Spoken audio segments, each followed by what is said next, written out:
When President Trump threatens to sue the BBC for more than $1 billion, is he being serious?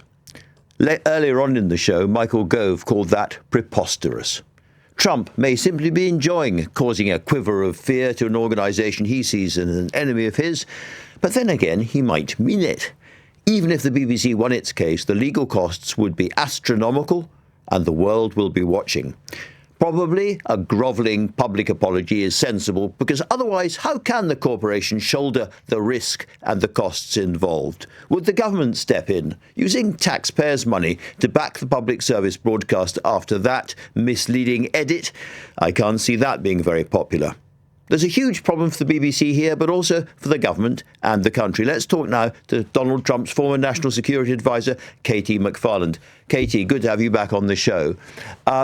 Donald Trump, as we both know, has used the threat of legal action in all sorts of ways during the course of his career and as president. He doesn't always follow through. Do you think this is, as it were, a kind of verbal cudgel being waved at the BBC, or do you think he means to go through with this?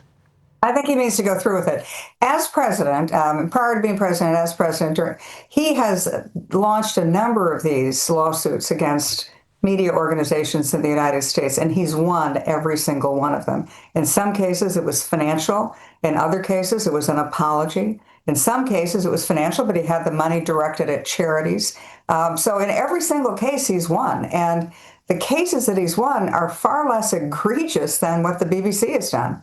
You can't say that it was just an accident or it was a mistake or somebody hit the wrong button. This was a deliberate editing and splicing of a tape with the intention of making Donald Trump look like he was trying to bring down the Constitution and the government of the United States. So there's nothing accidental about this. And I think what's even worse is the BBC is paid for by the British people. So in effect, this is an attack on the American people, a duly elected president. And it was a constructed element by the BBC. And I don't think enough has been done in the part of the BBC and the people that they've relieved. There've got to be an awful lot more people who are involved in this. Who spliced the tapes? Who gave the order to do it? Whose decision was it to not review it or to review it and let it go? So I think there's so many unanswered questions. Let's try and put ourselves, nonetheless, in the position of somebody in the BBC who's been tasked to respond to this. As I said just now, I would have thought a grovelling public apology may be the first place to go. But beyond that, what do you think they should be doing? They should be looking, well, there's a bigger problem of not just institutional bias. This is not just bias. This was taking an active role of disinformation. This is the kind of thing that, Nazi Germany level. This is not what allies do to each other. So I think you got to look inside and make your own decision. But I think Donald Trump is very serious about this, and he ought to be.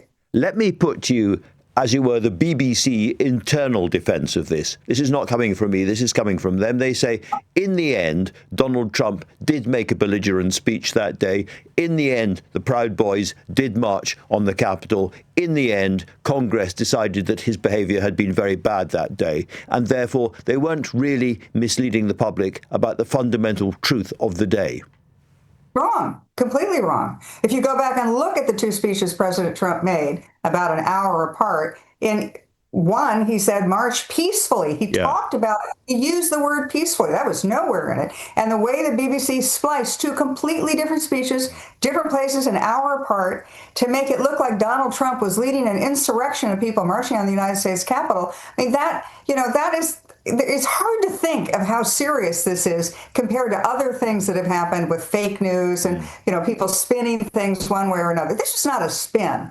This was a deliberate attempt to blacken and damage a president of the United States, and done in such a deliberate way that it's hard to see who comes out of this with any kind of glory other than the American people who are going to stand up for their rights through the president of the United States. So given your feelings about this, would it be your view as well, it would be a wise move by the British government to keep out of this?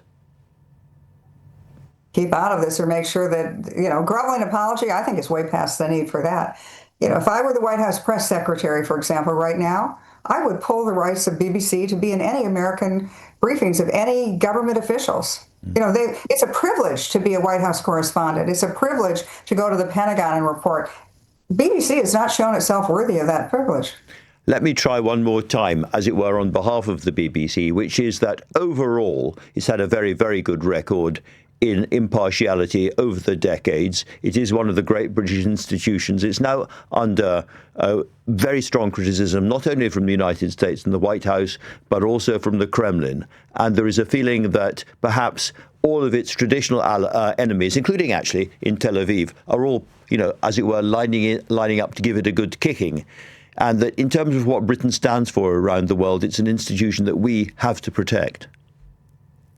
It's an institution, as you point out, that has a glorious history, but current day not. And it's not just what they've done to Donald Trump in trying to subvert the United States Constitution and free speech. It's what they've done in covering the Gaza situation. It's what they've done in covering the LGBT issues. It's institutional bias, but it's a lot more than institutional bias. They're creating the news.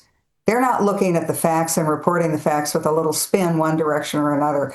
They're fabricating the news. And do you think that's a more general problem than this particular Panorama show? Looks like it. I mean, I've done shows on the BBC, and I found the bias was apparent. And if you look at the editing, I would think right now, if I were someone involved in the BBC, I'd want to go back and look at all of the documentaries we've done. What is our name on? Have we done this in the past? Is this just a one-off? Is this just institutional bias? Or is this a symbol of a much bigger rot at the heart of the BBC and public broadcasting? Well, there is a very, very important and pungent warning for the BBC. KT, thank you very much indeed for talking to LBC today. And now for more of an insight into the legal challenges alongside Trump bringing this case, Neama Rahmani, the Californian attorney with the West Coast Trial Lawyers and former federal prosecutor. Neama, thank you very much indeed for joining me. Can I ask, first of all, there's been a great debate about whether President Trump would bring the case in Britain, which seems to be harder for him, or, for instance, in Florida. What would be the advantages for Trump of bringing the case in the States? There's two advantages for bringing the case in the United States, Andrew. The first is the statute of limitations hasn't run. This Panorama episode was aired in October 2024. And we know in the UK there's a 1-year statute on defamation. So those claims have long since run. Now in Florida, it's a 2-year statute. So we're still within the window. And of course, it's a more favorable venue, a hometown advantage. Of course, Mar-a-Lago is there, and the jury pool there likely is going to be more favorable to the president than the BBC. In terms of what the plaintiff, in this case the president, has to demonstrate, is the law easier for him in the States than it is in the UK?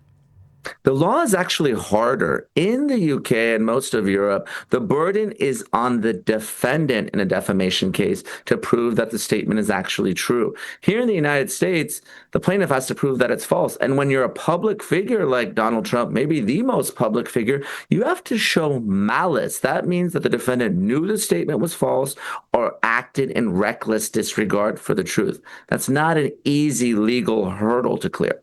President Trump is not a man known for his understatement. Do you think that we can take the demand for more than $1 billion in damages seriously?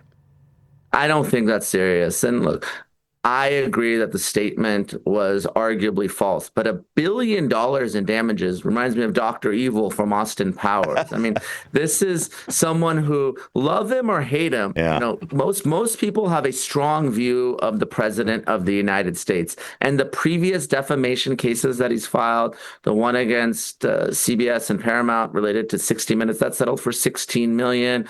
Against Disney, ABC, and Stephanopoulos settled for $15 million. I wouldn't be surprised if this one also settles within the $10 to $20 million range. $1 billion seems like a bridge too far. Well, after a serious warning from KT MacFarland, there's a little bit of reassurance for the BBC. Mr. Rahmani, thank you so much for that.